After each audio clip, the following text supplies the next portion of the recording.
Fala, moçada, tudo bem com vocês? Espero que sim. Eu sou a Tati Pontes e eu tô aqui mais uma vez para a gente compartilhar a palavra de Jesus. O Evangelho conforme eu estudo, aprendo e procuro praticar na minha vida. O Evangelho de hoje, de São Lucas, capítulo 18, os versículos do 9 ao 14, nos diz o seguinte: Jesus contou esta parábola para alguns que estavam convencidos de serem justos e desprezavam os outros. 2 homens subiram ao templo para rezar. Um era fariseu e o outro era cobrador de impostos. O fariseu em pé rezava assim no seu íntimo: Ó Deus, eu te agradeço porque não sou como o restante dos homens, ladrões, injustos, adúlteros, nem como este cobrador de impostos. Faço jejum 2 vezes por semana e pago o dízimo de todos os meus rendimentos. O cobrador de impostos ficou à distância e não ousava sequer levantar os olhos ao céu.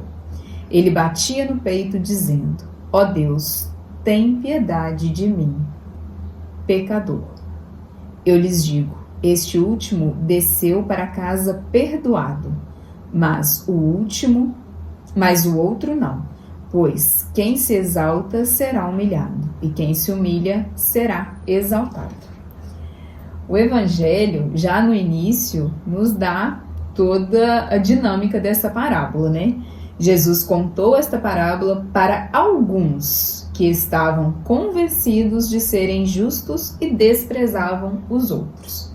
É aquela parábola que toca na ferida, toca para gente de igreja, para galera que acha que já está mais próxima, né? Ou os secretários de Deus, né? As pessoas que já estão ali no nível que olha para o lado e vê muitas pessoas inferiores a elas. Que vai totalmente contra a dinâmica do reino, ao que o mestre nos ensinou. Quanto mais próximo de Deus você está, quanto mais próximo do reino você está, mais compaixão você tem dos seus irmãos. Mais você consegue alcançar a miséria dele. E não que você olhe de cima e fale: eu não sou como fulano, fulano, fulano, fulano. E sim, e se eu tivesse no lugar do fulano?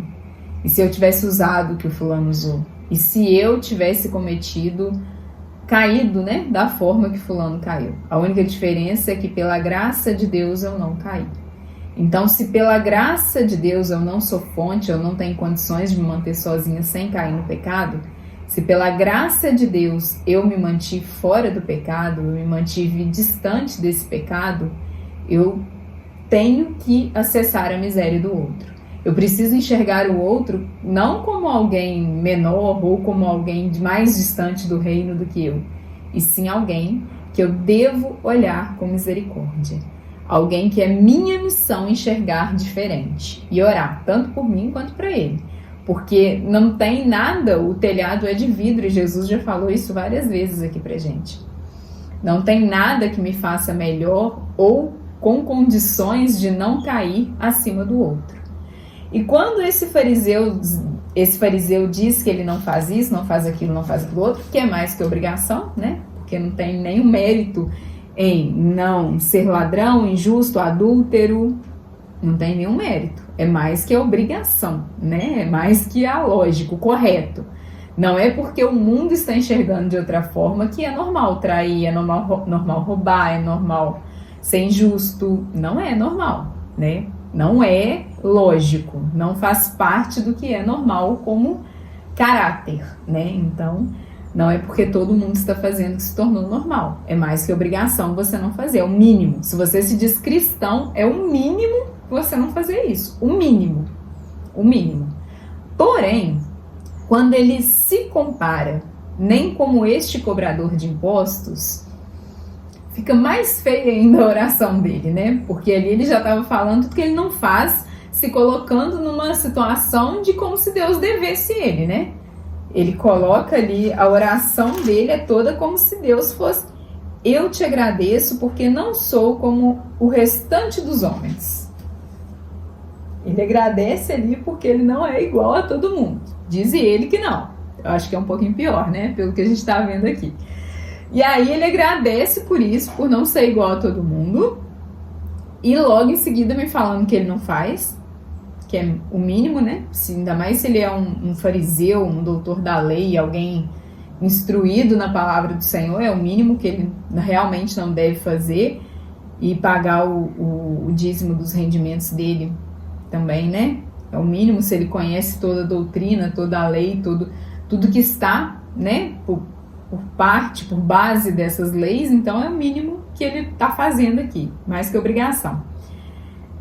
E quando ele fala que não é igual ao cobrador de impostos, o cobrador de imposto daquela época é alguém que tinha uma riqueza ilícita, né? Roubava, cobrava injustamente e com isso tinha uma riqueza injusta ali.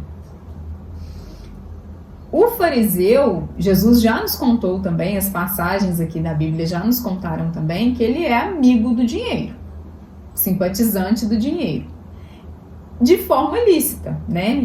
De algum modo o dinheiro que ele conseguia era dentro da legalidade ali. Só que ele não é igual ao cobrador de impostos, é aí que é a miséria dele, porque sim, ele tem amor ao dinheiro, tem apego ao dinheiro, né? A diferença é que ele quer mostrar que a forma que ele consegue esse dinheiro e ama esse dinheiro é diferente do cobrador de impostos, que por sua vez tem grandes chances de sair dessa miséria, assim como Mateus saiu, porque ele ora, ficou à distância e não ousava sequer levantar os olhos ao céu. Ele batia no peito dizendo: ó Deus, tem piedade de mim, pecador. Ele sabia da miséria dele. Ele sabia aonde doía e aonde o afastava do reino de Deus. Ele tinha plena consciência disso. E ele queria se livrar desse peso. Ele pedia em oração esse peso. Mas muitas vezes ele ainda estava preso a todo esse contexto de cobrador de impostos daquela época, naquela ilegalidade que ele vivia, porque ele precisava achar a forma com que ele não fosse mais cair nesse erro.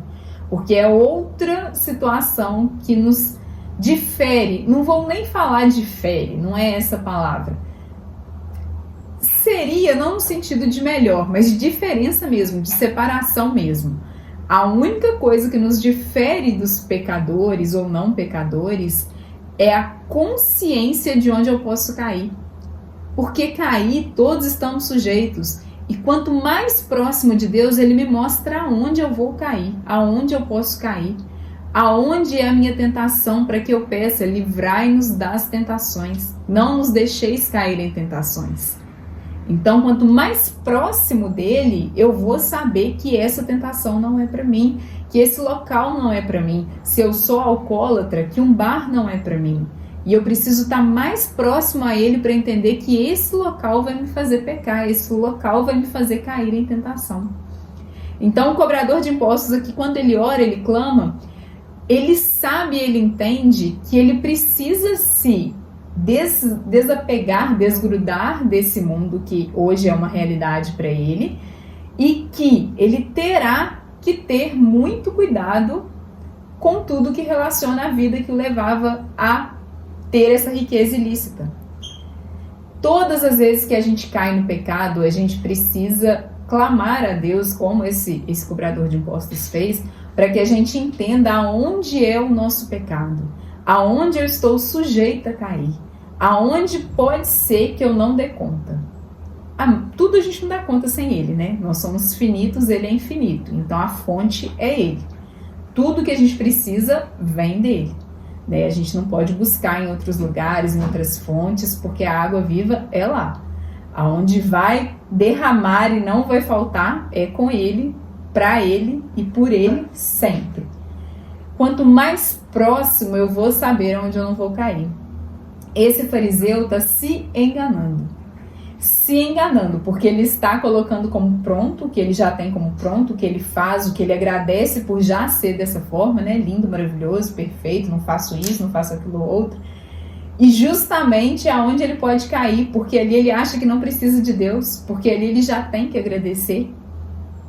A nossa oração, gente, de agradecimento por estar caminhando com Ele, por estar fazendo bem, por estar levando Ele para os lugares onde a gente vai, deve sempre começar com: Senhor, eu te agradeço pela sua graça na minha vida.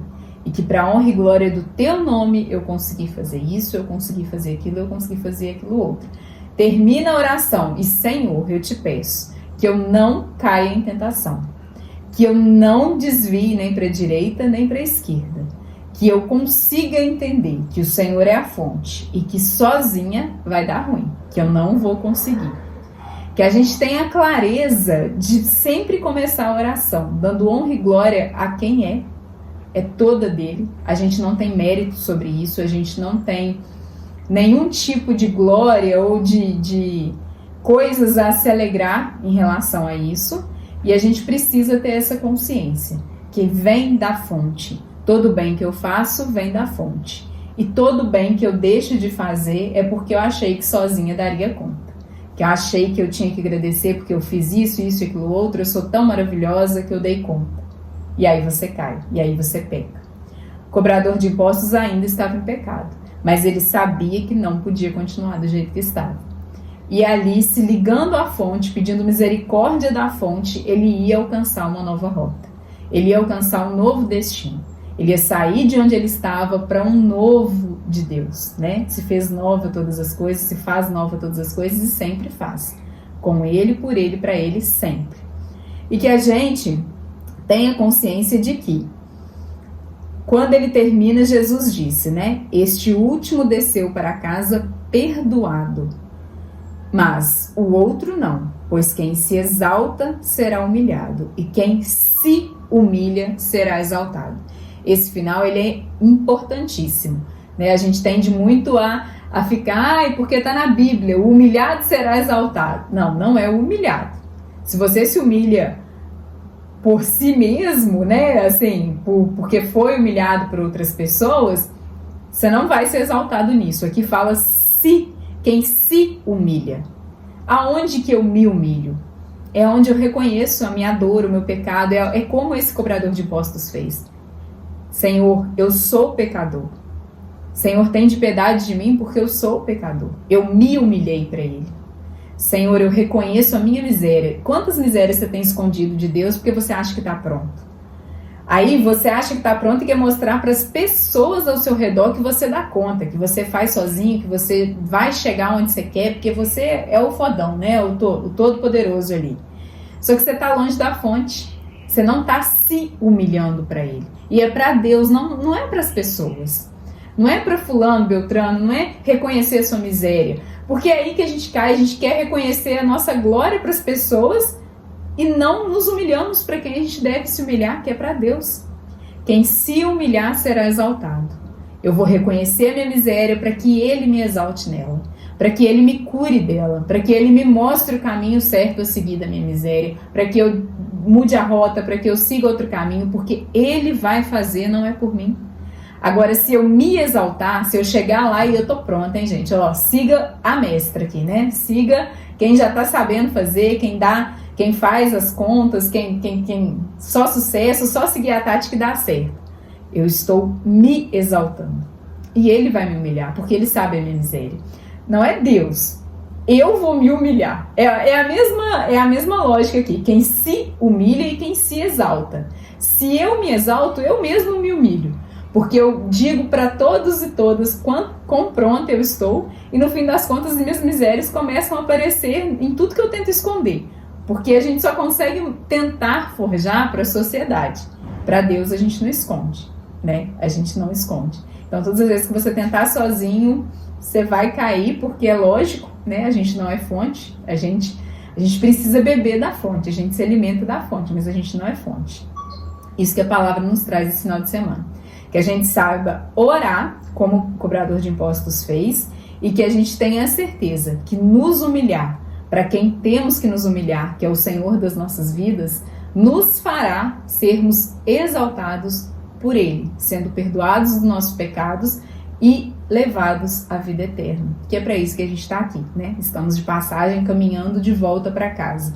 E só depende da gente o retorno para casa ser rápido, breve, quando a gente for chamado, ou a gente ainda, depois da nossa morte, ainda ter que prestar contas por algo que a gente se exaltou e, na verdade, precisava se humilhar para o nosso mestre, né?